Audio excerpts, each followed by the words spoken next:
Day one, you hear people talking the N word, the P word, the W word.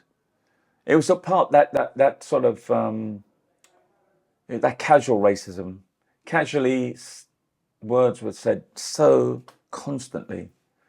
They were numb to the fact. It's in the canteen. People just not necessarily directing it to me, but it reminded me to some extent of certain elements in school because I went to a boys' school, so that sort of banter, that laddish locker room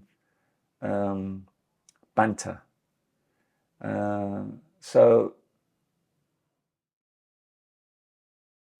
When was the first sign of blatant racism inside the Met Police that you experienced? Whether it's from colleagues or higher ups? like day one. Day one, you hear people talking the N word, the P word, the W word. It was a part that sort of that casual racism. Casually, words were said so constantly. They were numb to the fact. It's in the canteen. People just not necessarily directing it to me, but it reminded me to some extent of certain elements in school because I went to a boys' school, so that sort of banter, that laddish locker room banter. So picked it up from the get-go. Because remember, the recruits, like myself, were a reflection of society. And in those days, in the early 80s, casual racism was constant. And I don't think there was ever a day that I didn't hear it. Obviously, in more casual areas, you would hear it. I never heard it in the classrooms or in the lecture theatre or we used to do practicals out in the roads looking like a road and do all these traffic stops and reporting accidents and the like, reporting minor crimes, investigating them. So all those sort of practical scenarios on these mock roads, you'd never hear anything like that. It's in the bar, canteen. So I was, I knew what to expect. I didn't like it, but when you're a young recruit, you got to choose your battles wisely. If I saw them calling someone specifically the N word, I would step up because that's in my nature. However, it was all just referring to a third party who I didn't know, or just look at that N word in that newspaper type stuff, So I didn't. I didn't see a need to step in while I was at training school, and I'd already said clearly as I've shown in the book and in the film, that I was there to make changes. I'm not there to make friends. I'm there to work as a team, carry out my policing powers without fear or favour, and ensure that I work for the community or our bosses. Well, that was quite radical of me to say that. And there was a lot of pushback from that. And they saw me as a bit of a troublemaker, and they thought, hold on here, this guy's he's ex-scientist. He's not he's not your bog standard recruit. He's a bit older, 26. He must be writing a book, or he's an undercover journalist or something. Well, they were right about the book. I wrote it 30 years later, but it was quite interesting how they viewed me. They viewed me with real suspicion. But I was able to get their grudge and respect because I realised excellence was the best deterrent. So I had to show my worth in terms of my theoretical, practical ability, and then also my sporting. So I was a good football player, relatively good in that environment. I used to do 110 hurdles. I used to do athletics, so I was pretty fast in those days. And so they had this grudging respect. Oh, he's good at sport. I used to do a bit of boxing. So they used to think, oh, yeah, he's all right. He's all right. He not like the rest type stuff, you know. So they would look at me very sort of, well, they don't trust me in some things, but they trust me in others. So that's their problem. I knew I was, and I wasn't having to. I felt I was in control of the situation.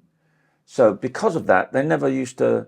They knew how much to say my presence.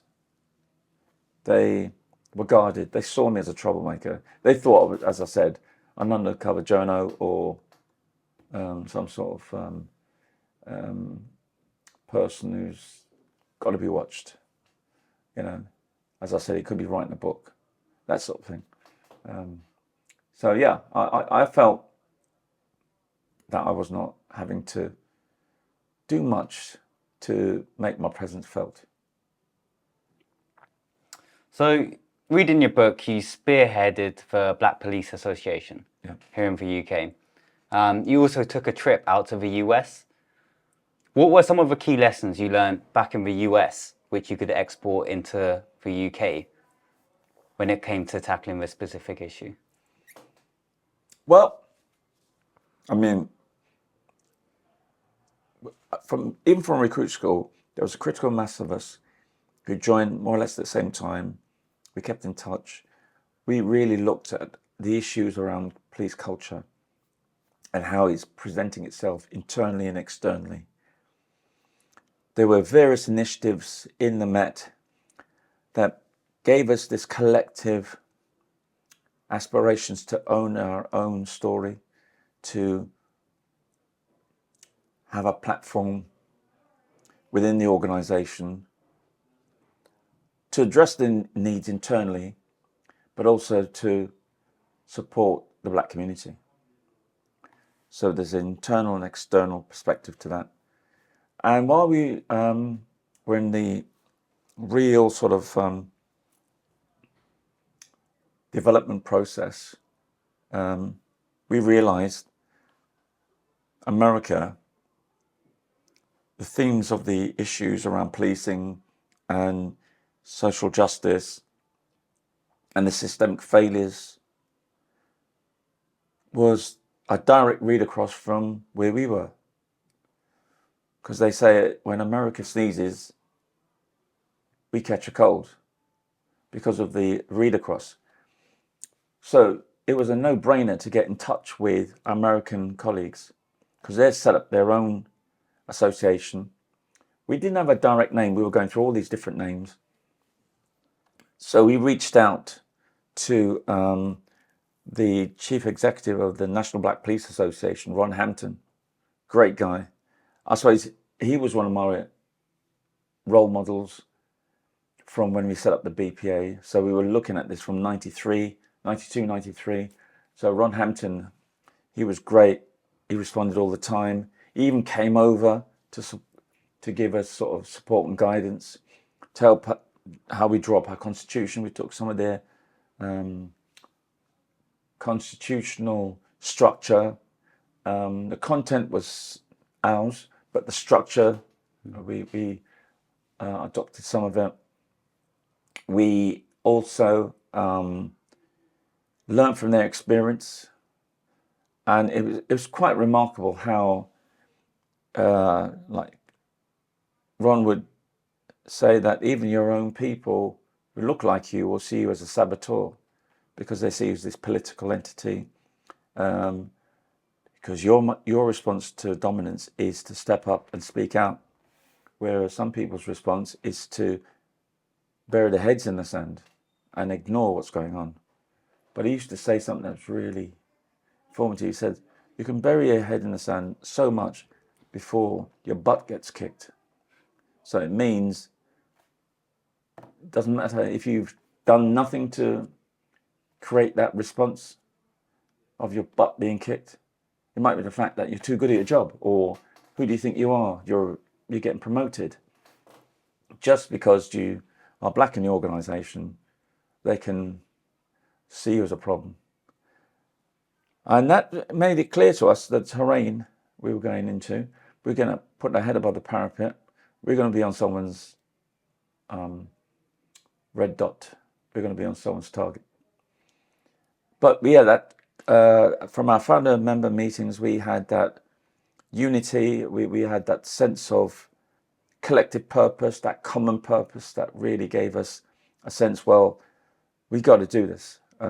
And having our American brothers and sisters to talk us through that meant the world for us. So obviously we knew their policing challenges was very similar to ours. The only difference was they're armed, we're not. They've got a gun culture. It's in their constitution. We don't.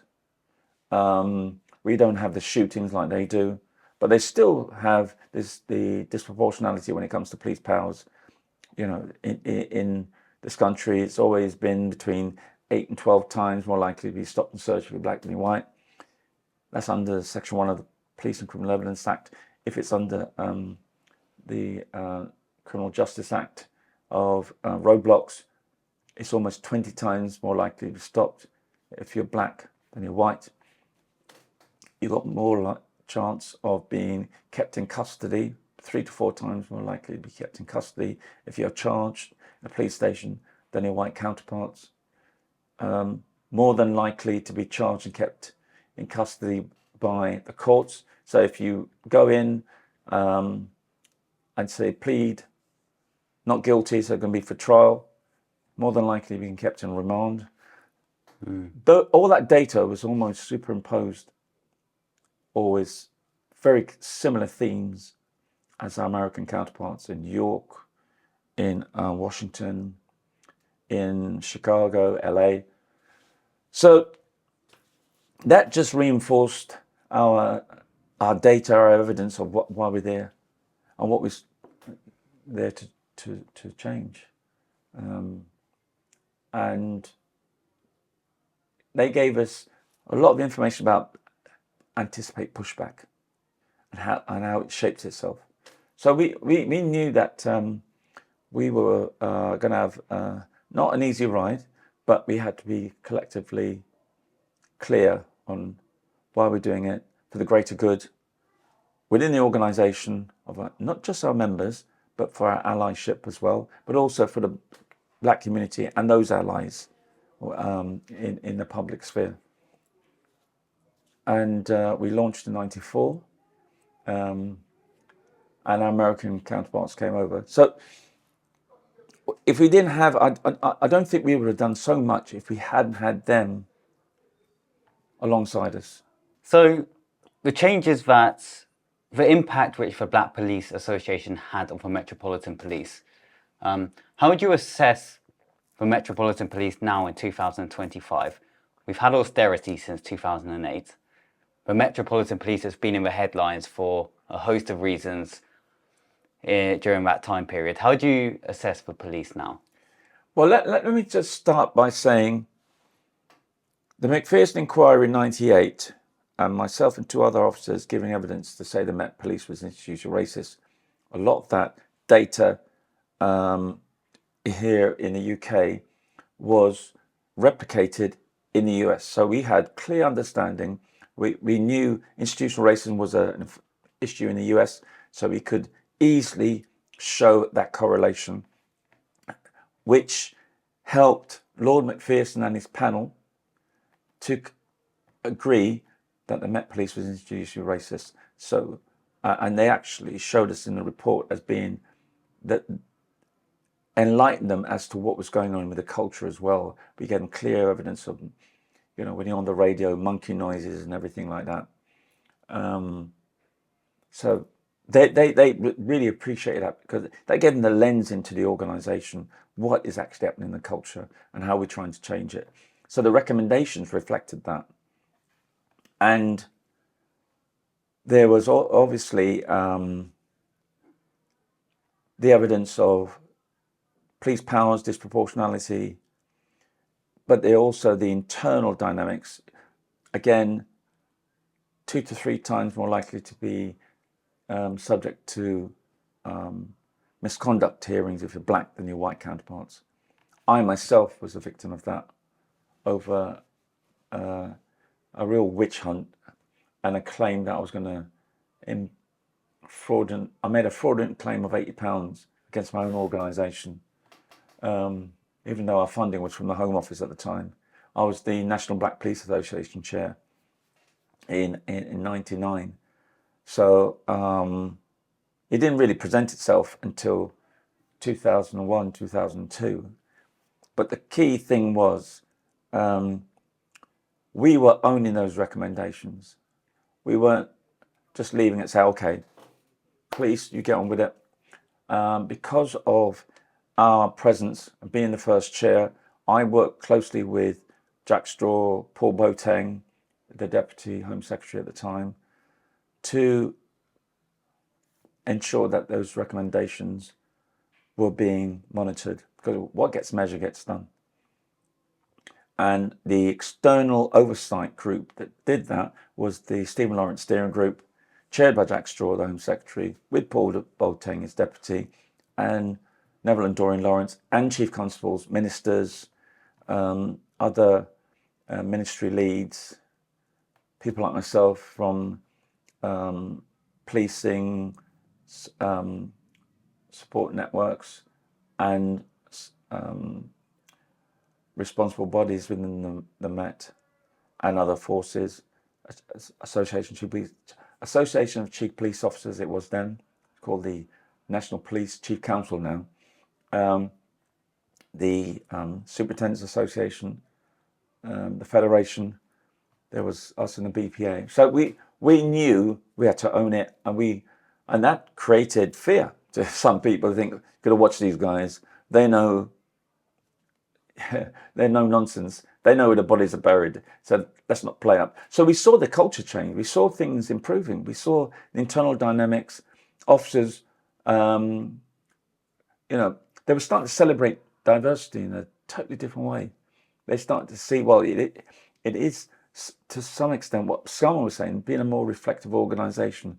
The more reflective of the community you are, the better you are at building bridges and less likely to create barriers.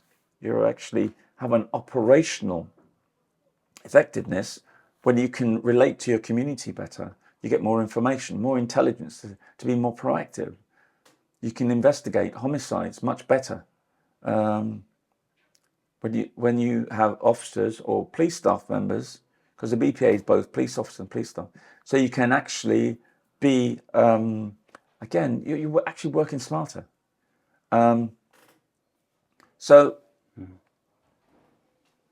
Pre-Macpherson and rolling out the recommendations, those 70 recommendations, we start to see there was still institutional racism, but at least they were responding, that the external oversight by various Home Secretaries chairing that Stephen Lawrence Steering Group, and you need external oversight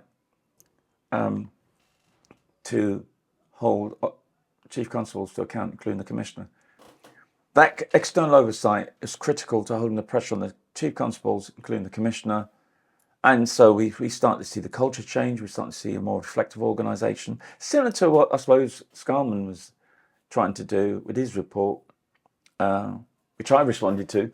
But this was on a larger scale because the BPO was helping people to join. But as you say, you'll get pushback. And one of the biggest pushbacks was austerity. So, and then you need political will. So with the Labour government bringing in the Macpherson inquiry in 98, because they had been elected in 97, bringing in the Macpherson in 98, the independent oversight of the subsequent recommendations, until 2010, there was now a Tory government. They had a totally different political emphasis. So you haven't got political will anymore. You now got austerity bringing in. They brought in austerity in real earnest from 2010 And one of the victims of austerity was diversity, because they didn't see the operational effectiveness of that, the key part, diversity, as an operational edge. It helps in investigations, it helps in building community trust, it helps to build our young people to trust police officers, are not seeing police as the enemy. And there's been a slippery slope, so that there's less partnership. They got rid of safer neighbour teams. I was one of the superintendents that brought in safer neighbour teams. Well, actually, I did as chief inspector in Westminster, and they built, there were police staff members, but they looked more like the community. And we used to have 1 sergeant, 2 constables, and 3 police community support officers, PCSOs.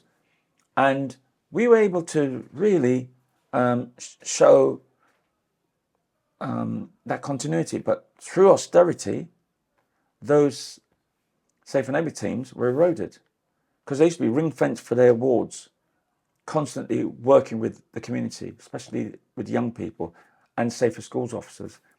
And as a result of that, they was literally eroded, not ring-fenced. They would cover more than 1 ward, maybe 3 or 4, and they've never been replenished. And then you've got more of a firefighting type of police service. It's reacting more. There's hardly any proactivity, because you're not getting the trust of the community. You're not getting the information. You're not really responding, because you have less officers to respond. And you've got this perfect storm of this enforcement process. Now, the current commissioner is recognising that eventually that's not fit for purpose. You can't just, not everything is a hammer. You can't have a hammerhead thought process, that everything has to be dealt with like a nail. So you hammer in those nails. Everything is just one-dimensional. Policing's not like that. You have to work in relationship with the community. You have to let young people know you're there for them. I know one of my favourite singers, a woman called Her, H-E-R. Check out a track about Black Lives Matter and George Floyd, I Can't Breathe. And she says, and I paraphrase, we're the predator and the protector, we're the same uniform. That for me is really important, because it was during that time of Sarah Everard and her kidnapping, rape and murder by a serving police officer, and the subsequent report by Baroness Louise Casey to say that the Met Police was institutionally racist. And that was only in 2023, and supposed to be reviewed in March just gone, 25, but there hasn't been anything reported as yet. So for my standpoint, that the police service is still institutional racist. It hasn't really dealt with a lot of those disproportionalities.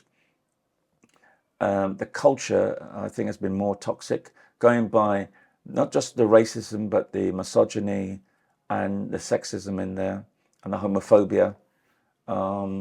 It's really, for me, showing that if you don't have a strong Home Secretary, and also you give police the power to mark their own homework, you're just going to have all of these important innovations slipping.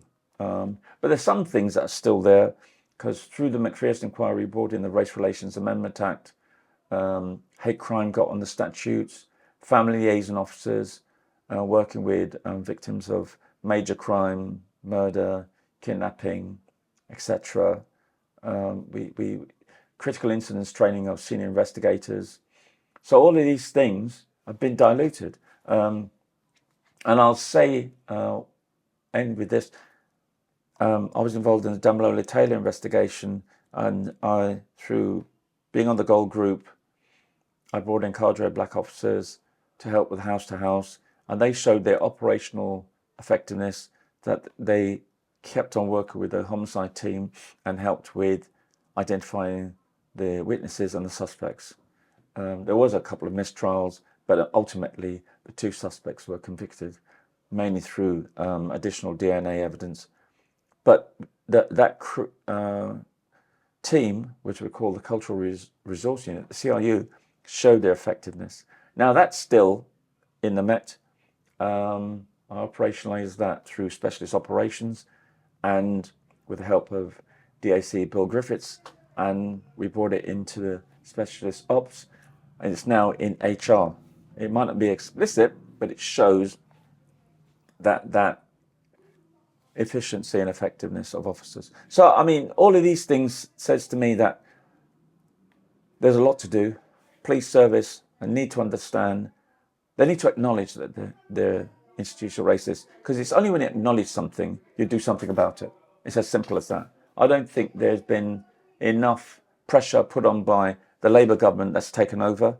I would like to think that's going to improve, but we just have to keep going and don't allow the pushback, even though this nationalist agenda that's impacting in this country on a larger scale, copying a lot of what's happening in the States, especially with the current person in the White House.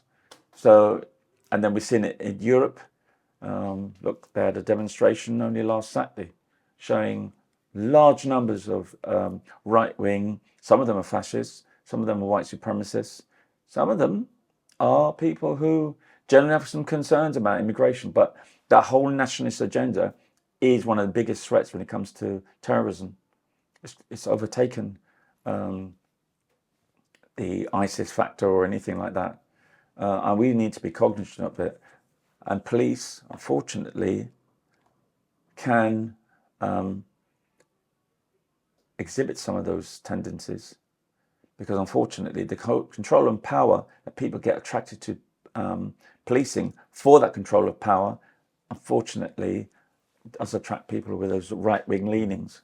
And they need to recognize that and do something about it to ensure that the culture doesn't go back even worse than it was when I picked it up in the 90s with the BPA. So, yeah, the Met is still institutional racist. I have said on record that the current culture reminds me of a pre-McPherson era. And I would like the police to prove me wrong. Well, that's a great note to finish on. Leroy, I am conscious you got another speaking gig after this. Yep. So thank you for your time. I'm going to link your book, Closing Rank, in the description below. Okay. Which will expand on lots of the points you've spoken about, and it's a very enjoyable read. Good. Very well written. So thank you for your time, Leroy.